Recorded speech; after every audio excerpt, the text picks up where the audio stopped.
चिरमिरी का चुनाव खर्चीला होने जा रहा है क्या? ये जो चुनाव है गरीब, मध्यम वर्गीय और ईमानदार व्यक्ति के लिए रह ही नहीं गया है। इसमें मेयर का जो चुनाव चल रहा है वास्तव में इसमें पैसों का खेला हो रहा है।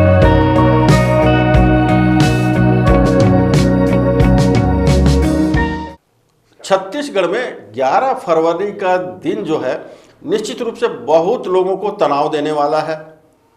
आप कारण जानना चाहेंगे क्यों?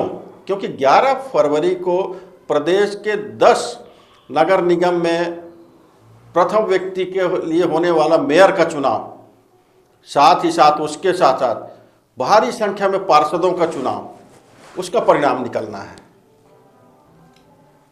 आज हम इसी सब विषय को लेकर विश्लेषण करेंगे और ये जानेंगे कि क्या ये मेयर चुनाव जो हो रहे हैं, जो पहले होते रहे और अब हो रहे हैं, क्या अंतर आया है?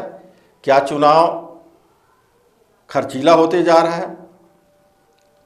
इन सब विषयों के लिए आज हम वरिष्ठ पत्रकार अमित सोनी जी से इसका खुलासा करना चाहेंगे और जानेंगे कि वास्तविकता क्या है।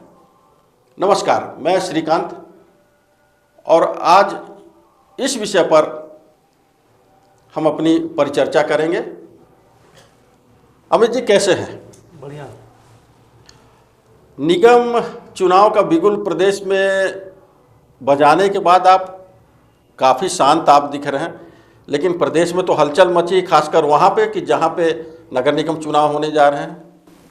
अब शांत अभी इसलिए है क्योंकि अभी हलचल बढ़ेगा नॉमिनेशन के बाद में, और जब नॉमिनेशन हो जाएगा फिर इसके बाद जब राजनीतिक पार्टी पूरी ताकत झोंकेगी चुनाव जीतने के लिए, तब सरगर्मी भी तेज होगा, मुद्दे भी आएंगे सामने। जनता के मुद्दे कौन रख रहा है, किसका क्या एजेंडा है, वो सब क्लियर होगा तो फिर जनता का भी उस पर रुझान सामने आना शुरू हो जाएगा। प्रदेश में जहाँ जहाँ पर मेयर के लिए ओबीसी की पुर्जी निकली या फिर मेयर का चुटका निकला, वहाँ काफ़ी सरगर्मी देखी जा रही है। आरक्षण सीटों के आरक्षण के बाद में एक माहौल थोड़ा सा जो पहले तनावपूर्ण था वो थोड़ा कुछ हद तक वो शांत हो गया, क्योंकि वो स्पेसिफिक हो गया कि अब किसको चुनाव के लिए टिकट दिया जाएगा, तो इसलिए वो थोड़ा सा माहौल अभी शांत है। लेकिन जैसे जैसे नॉमिनेशन होगा और चुनाव प्रचार अपना गति पकड़ेगा तो फिर निश्चित रूप से शोर शराबा देखने को मिलेगा। आज हम प्रदेश के सब शहरों की बात तो नहीं कर पाएंगे, लेकिन हम एक सेंटर चुनते हैं चिरमिरी नगर निगम को। आपके चिरमिरी नगर निगम में भी मेयर को लेके काफ़ी मारामारी है। भाजपा में तो जो दावेदारों की संख्या 3 दर्जन पार कर गई है, कांग्रेस में भी 1 दर्जन है। क्या कहेंगे, क्यों इतना मारामारी हो रही है? इसकी सबसे बड़ी वजह है कि चिरमिरी सामान्य सीट घोषित हुआ, वो सामान्य मुक्त है, तो इसमें महिला और पुरुष दोनों का दावेदारी है इस सीट में। और ये पहली बार है तो बहुत सारे लोग जो पिछले 3 बार चूक गए हैं उनको भी अवसर मिल गया यहाँ पर अपनी दावेदारी करने का। इसलिए संख्या यहाँ पर महापौर पद के लिए भाजपा से ज़्यादा, क्योंकि सत्ता में है वो। कांग्रेस में कम दावेदारी दिखाई दे रहा है क्योंकि वो भी विपक्ष में है। एक ये भी वजह है। मेयर में तो इतने हैं। अब पार्षदों की यदि बात करें तो चलिए फिर से हम नगर निगम चिरमिरी में आ जाते हैं। छोटा नगर निगम कहा जाता है प्रदेश का, 40 वार्ड है और 40 वार्ड के लिए पार्षदों की संख्या 2 मुख्य दलों में यदि कहा जाए 450 पार कर गई है। आंकड़ा चौंकाने वाला नहीं है? ये निश्चित रूप से चौंकाने वाला आंकड़ा है, लेकिन सबसे बड़ी बात है कि यहाँ कई वार्ड में तो पार्षद पद के उम्मीदवार भी नहीं मिल रहे हैं दोनों पार्टी को। कई वार्ड में ऐसा है कि सिंगल नाम ही गया है, ये भी देखने को मिल रहा है। कई वार्ड ऐसे हैं जहाँ पर वो हाई प्रोफाइल वार्ड हो गया है, 10-10, 12-12 लोग उसमें उम्मीदवारी कर रहे हैं। दोनों पहलू है। आपने कहा पार्षदों के लिए नाम नहीं मिल रहे हैं, तो क्या योग्य पार्षद की तलाश है कि गुटी स्त्री पे अपने लायक नहीं मिल रहा है? कहीं कहीं पर आरक्षण का भी पेच फंस गया है, कहीं पर थोड़ा सा योग्य पार्षद का भी इशू आया है। भारी भरकम लिस्ट निकल रही है, चाहे भाजपा हो या कांग्रेस हो, उसको देख के लगता है कि नगर निगम चिरमिरी का चुनाव खर्चीला होने जा रहा है क्या? खर्चीला तो ये लगातार हम लोग 2004 से देख रहे हैं। पहला चुनाव हुआ था तो मुश्किल से हम लोग को याद आता है कि जब वो कांग्रेस से महापौर की उम्मीदवार जीती थी सुभाषनी सिंह जी, तो उस समय याद है कि करीब लाख सवा लाख के आसपास ही खर्च हुआ था चुनाव में, और वो अब धीरे धीरे बढ़ते बढ़ते आंकड़ा कहीं गुना तक बढ़ गया है, और अभी कितना जाएगा ये अपने चुनाव में समझ में आएगा। खर्चे वाले मामले में मेरे को लग रहा है कुछ राजनीतिक दलों और राजनेताओं का बचाना चाहते हैं। अगर चिरमिरी जैसे शहर में ये चर्चा चल रही है कि यहाँ मेयर का चुनाव करोड़ों में जाने वाला है, तो अन्य शहर की क्या स्थिति होगी, महानगरों की क्या स्थिति होगी, क्या आप क्या कहेंगे थोड़ा? अब चुनाव को जनसेवा की दृष्टि से देखना लोग कम कर दिए हैं, वो जनसेवा से हट करके अब वो स्वार्थ के ऊपर आकर टिक गया है, तो प्रोफेशनल हो गया है हर चीज़। तो जब करोड़ों रुपये खर्च होगा तो करोड़ों रुपया वापस भी चाहिए फिर चुनाव के बाद। तब इसमें एक अलग एंगल आएगा कि जब वो करोड़ों रुपया रिकवर करना है तो फिर डेवलपमेंट कैसे होगा। अब ये जनता को तय करना है कि किस तरीके से वो उम्मीदवार को चयन करती है कि डेवलपमेंट शहर का हो। जिस प्रकार प्रदेश में निगम नगरीय निकाय को लेकर आबो हवा चल रही है, बदल रही है, उससे तो लोग ये कह रहे हैं कि ये जो चुनाव है गरीब मध्यम वर्गीय और ईमानदार व्यक्ति के लिए रह ही नहीं गया है। क्या आप इस बात से सहमत हैं? ये तो हम लोग 20 साल से देख रहे हैं, जब से पहला नगर निगम को चुनाव हुआ और अब ये 5वां नगर निगम को चुनाव होने वाला है। तो अब ये जैसे हम लोग अगर बात करें कि पहला चुनाव हुआ था तो सुभाषिनी सिंह एक शिक्षक थी और सामान्य वर्ग से थी, उनको चिरमिरी शहर के लोग चुनाव लड़ा रहे थे, ऐसा लग रहा था। अब वो ऐसा चीज़ का वो माहौल अब खत्म हो गया है यहाँ पर। अब प्रोफेशनल हो गए सब, गिव एंड टेक का टाइम है, तो जितना पैसा डालो चुनाव जीतो उतना निकालो। अब ये कहा जाए आपके के लफ्जों में, यदि ये कहा जाए कि अब मेयर पद के लिए बोली लग रही है या फिर पैसे वालों के लिए हो गया है चुनाव? बहुत हद तक कह सकते हैं, ये तो खाली मेयर के लिए नहीं है, सभी जगह ये चीज़ लागू होता है।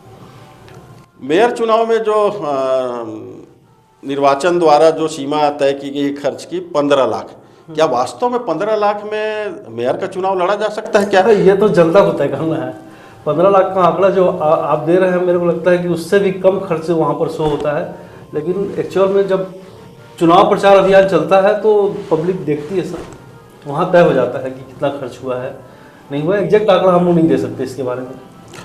पार्षद के लिए भी एक सीमा है, लेकिन बोलते हैं कि जितना मेयर के लिए राशि तय है 15 लाख, कई जगह पार्षदों के जो खर्च है उससे ज़्यादा जाते हैं, लेकिन कोई सीमा नहीं तोड़ता है। नहीं जाते हैं, निर्वाचन का अपना एक काम है, वो अपना निगरानी करती है उसमें, और उसके हिसाब से जो फिट बैठता है वो सब स्क्रूटनी में आ जाता है, तो वहाँ पर वो ऑन रिकॉर्ड तो सब ठीक ठाक रहता है। तो ये कहा जाए कि निर्वाचन जो है वो अपनी भूमिका सही खर्च के मामले में नहीं निभा पा रहा है, क्योंकि लोग बोल रहे हैं, आप भी इस बात से सहमत हैं कि 15 लाख में मेयर का चुनाव बहुत कठिन है, संभव नहीं है, लेकिन जब खर्च जब शो किया जाता है उससे कम किया जाता है, जबकि वास्तव खर्च करोड़ों में पहुंचता है, कई करोड़ों में पहुंचता है। तो ये निर्वाचन का अपना एक काम करने का तरीका है, वो उस तरीके से उसकी पूरी मॉनिटरिंग निर्वाचन के द्वारा किया जाता है। उसके फ्रेम में जो फिट बैठता है और जो उसके हिसाब में जो चीज़ आता है वो तो रोज़ का रोज़ कैलकुलेशन देना पड़ता है, खर्च का हिसाब किताब। तो निर्वाचन के नज़र में जो रहता है वो हिसाब में आता है। खर्चों को लेके भी निर्वाचन ने कुछ मापदंड बनाए हैं, कुछ कड़े नियम बनाए गए हैं, लेकिन लगता नहीं कि इसको लेके और कड़ा नियम बनाए जाने की ज़रूरत है।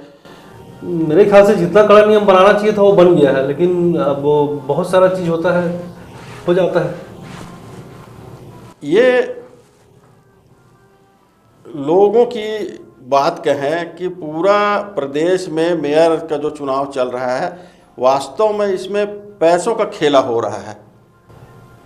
ये तो पार्टी और जनता, जो लोग भी इस पूरे एक सिस्टम में इन्वॉल्व है, ये तो वही लोग तय कर सकते हैं, और एग्जैक्ट हम लोग कुछ भी नहीं बता सकते इसके बारे में।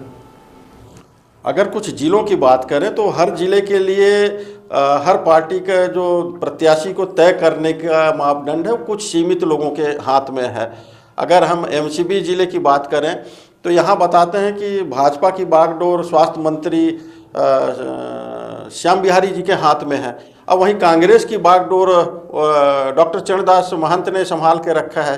क्या सही है कि यही लोग पार्टी प्रत्याशी चयन करने में महत्वपूर्ण भूमिका निभाएंगे? नहीं, ये तो मतलब समय पर सब चीज़ साबित भी होता आया है कि सत्ता या विपक्ष में जो भी लोग रहते हैं, कद्दावर नेता रहते हैं, वो लोग इस तरीके से तय करते हैं कि विनिंग कैंडिडेट कौन होगा।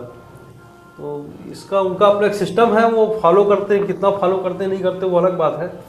और अगर वो फॉलो नहीं करते हैं तो उसका दुष्परिणाम भी देखने को मिलता है चुनाव में संगठन की तरफ से। एक महत्वपूर्ण चीज़ ये देखने में आती है कि जब प्रत्याशियों के नाम को लेकर काफ़ी मारामारी हो जाता है और जब कुछ अनिर्णय की स्थिति आती है तो एक दांव चला जाता है कि एक पैनल बनाकर हाई कमान को नाम भेज दिया गया। क्या वास्तव में हाई कमान के पास नाम जाते हैं दिल्ली उल्ली, या क्या है कि ये फिर एक ठो लॉलीपॉप पकड़ा दिया जाता है कार्यकर्ताओं को?